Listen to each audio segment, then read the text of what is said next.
Bill Clinton is an American politician from Arkansas who served as the 42nd President of the United States, 1993 to 2001. He took office at the end of the Cold War and was the first baby boomer generation president. During the administration of William Jefferson Clinton, the U.S. enjoyed more peace and economic well-being than at any time in its history. He was the first Democratic president since Franklin D. Roosevelt to win a second term. He could point to the lowest unemployment rate in modern times, the lowest inflation in 30 years, the highest home ownership in the country's history, dropping crime rates in many places, and reduced welfare rolls. He proposed the first balanced budget in decades and achieved a budget surplus.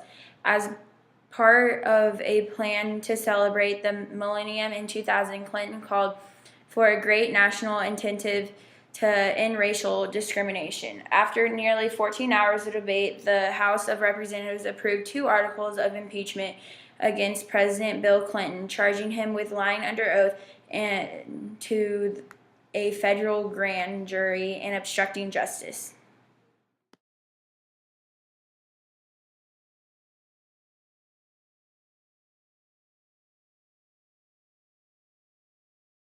But I want to say one thing to the American people. I want you to listen to me. I'm going to say this again.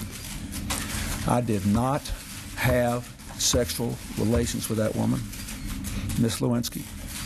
I never told anybody to lie, not a single time, never.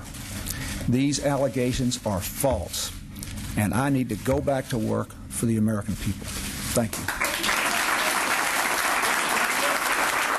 In June 1995, Monica Lewinsky began working at the White House as an unpaid intern in the office of the Chief of Staff, Leon Panetta. By November, Bill Clinton and Monica started their affair. Due to the relationship between the President and Lewinsky, Monica was transferred to the Pentagon as an assistant to Ken Bacon. This move was made by the Deputy White House Chief of Staff, Evan Lieberman. During the rest of the year, Monica became friends with another Pentagon employee, Linda Tripp. She tells Tripp about her relationship with Clinton. In the fall of 1920, Tripp began taping the conversation she had with Lewinsky, which described her affair with the president. Behind Lewinsky's back, Tripp meets with Newsweek's Michael Eiskopf to play him the tape of the conversation. During the same time, Lewinsky interviews for a public affairs position with the U.S. Embassy. A couple months later, Lewinsky leaves the Pentagon even though she has no other job. On December 17th, Lewinsky is subpoenaed by Paula Jones' lawyer, who is suing President Clinton for sexual harassment. However, on January 7th of 1998, Lewinsky files an affidavit in which she denies of ever having a relationship with Clinton. 2 days later, Tripp delivers her tapes to her lawyer, Jim Moody. Tripp also contacts the office of Whitewater Independent Counsel Ken Starr to talk to him about the tapes. The next day, Starr arranges with the FBI to have Tripp wired for her meeting with Lewinsky. She records their whole conversation. On January 16th, Attorney General Janet Reno gives Starr permission to expand his investigation of the case. It is arranged to have Tripp and Lewinsky meet again so that the FBI meet with Lewinsky. During the meeting, the FBI offers Lewinsky immunity for her testimony about the affair. Before she makes the deal, Monica calls her mother to tell her what's going on. On her way to meet Monica, her mom calls her ex-husband to have him call their lawyer for advice. Their lawyer, William Ginsburg, advises Monica not to take the deal until he knows more about it. During the same time, Clinton gives his testimony in the Jones lawsuit, denying the affair. Information about the affair is leaked onto the internet, spreading the news to several news organizations. Clinton assures his cabinet that he is innocent of the alleged affair. On January 26th, Clinton publicly announces, "I did not have sexual relations with that woman." This phrase is used over and over again throughout the trials. Hillary Clinton says in a broadcast interview that the allegations are a conspiracy against her husband. A few days later, a judge in the Paula Jones lawsuit declares that Lewinsky's testimony is unimportant. On April 1st, the judge dismisses the Paula Jones case. Over the next few months, there are a lot of delegations over Lewinsky's immunity and everyone who may have been aware of the affair. On August 16th, Lewinsky finally appears before the grand jury to begin her testimony.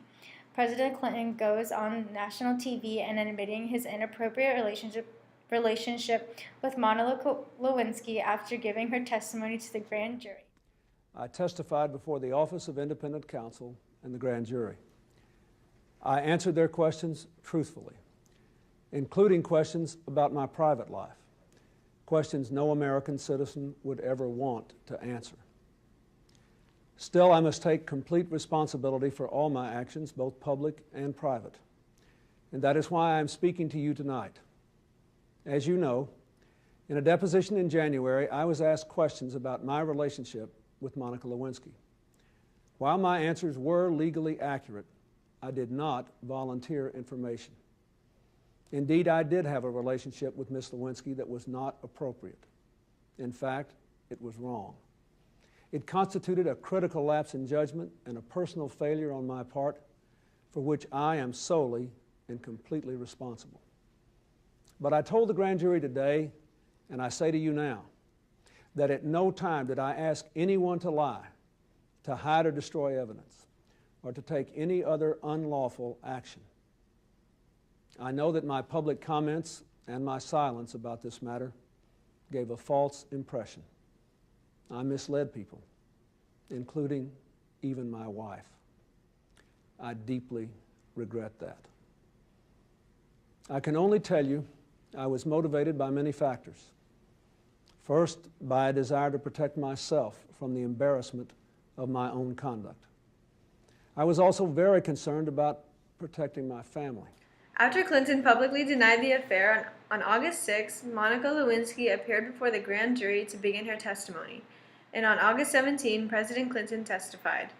Contrary to his testimony in the Paula Jones sexual harassment case, President Clinton acknowledged to prosecutors from the Office of the Independent Counsel that he actually did have an extramarital affair with Ms. Lewinsky.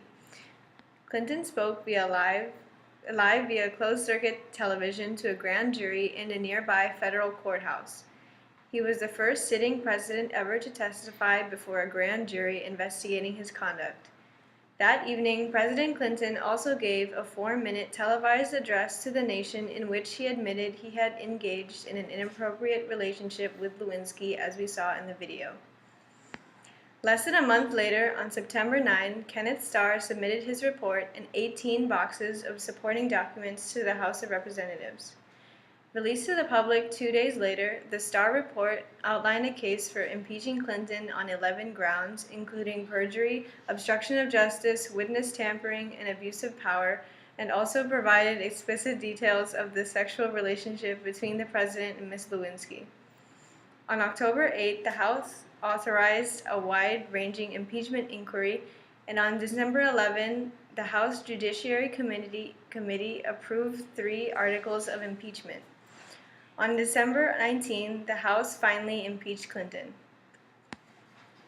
On February 12, the Senate voted on whether to remove Clinton from office. The president was acquitted on both articles of impeachment, perjury and obstruction of justice.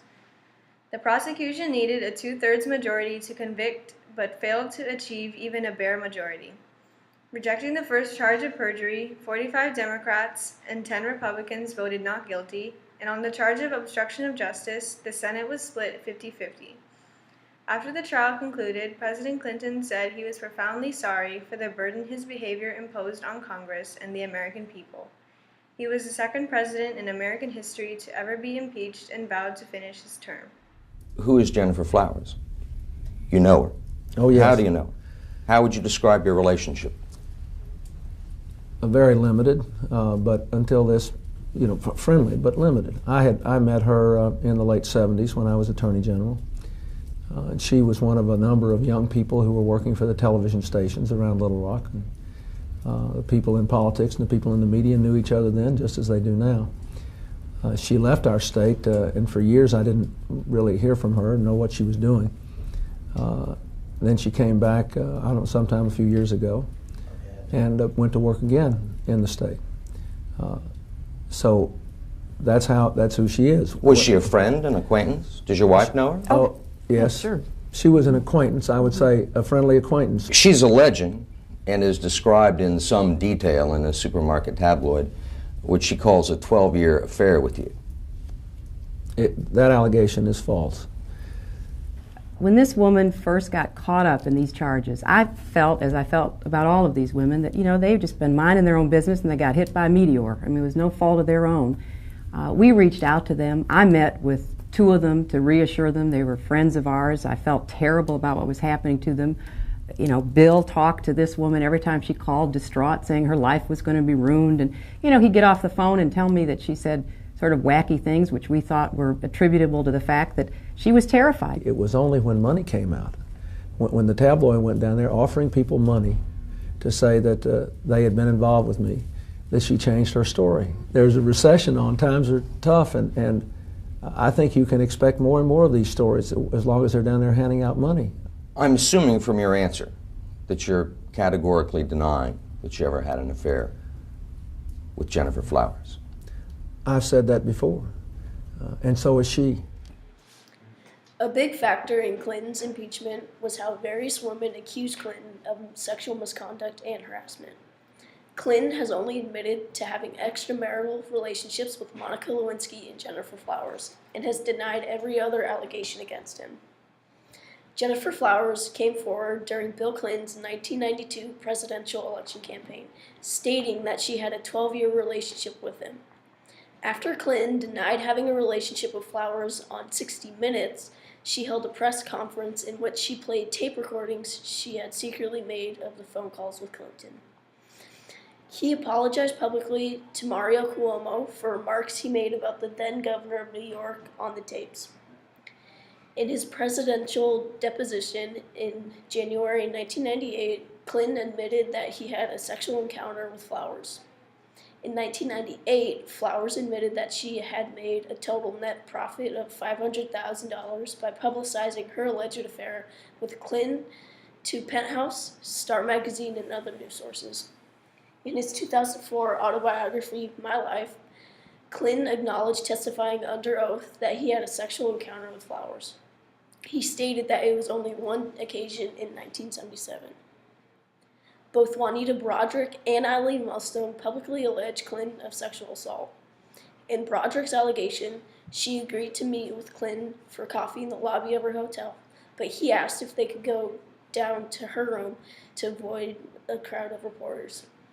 Once Clinton had isolated her in a room, he sexually assaulted her, and in 1999, he denied her allegations through his lawyer, but many people have questioned her account by noting that Broderick continued to support Clinton and appear at public events on his behalf. In addition, Broderick signed a deposition stating that no sexual contact had occurred with him. Another allegation was by Paula Jones. In her account, she was escorted to Clinton's hotel room where he exposed himself to her. She claims she kept quiet about the incident until 1994, when the American Spectator magazine printed her account. Also in 1994, Jones filed a federal lawsuit against Clinton alleging sexual harassment. In the discovery stage of the suit, Jones's lawyers had the opportunity to question Clinton under oath about his sexual history. In the course of this testimony, Clinton denied having had exposed himself to her. Through all of Clinton's representatives, he has responded to all the allegations by attempting to discredit the accusers. I understand you want to make a big announcement about your wife today. She's the happiest grandmother in the world. No, we were talking, I do want to say something seriously, but I don't know what Hillary's going to do. That's truth. If I did, I wouldn't tell you, but I don't know. But all this looks different when we've been so blessed. You know, we've had a wonderful life. We've had a chance to serve. Whatever she wants to do, I'm for. She's the ablest public servant I ever worked with, but I'm more interested now that I have a granddaughter than I ever have been in this project she and Chelsea started.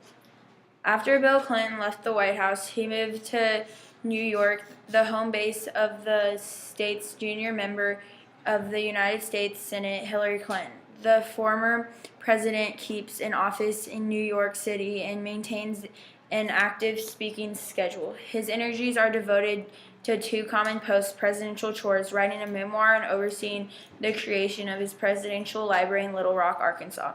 Moreover, as one of the youngest men ever to depart the presidency, he is still actively involved in issues of public concern, especially through the work of the Clinton Presidential Foundation. The foundation agenda includes combating HIV and AIDS, fostering racial and ethnic equality, and promoting the economic empowerment of poor people. Clinton also retains a reputation as one of the most craftiest political analysts within the Democratic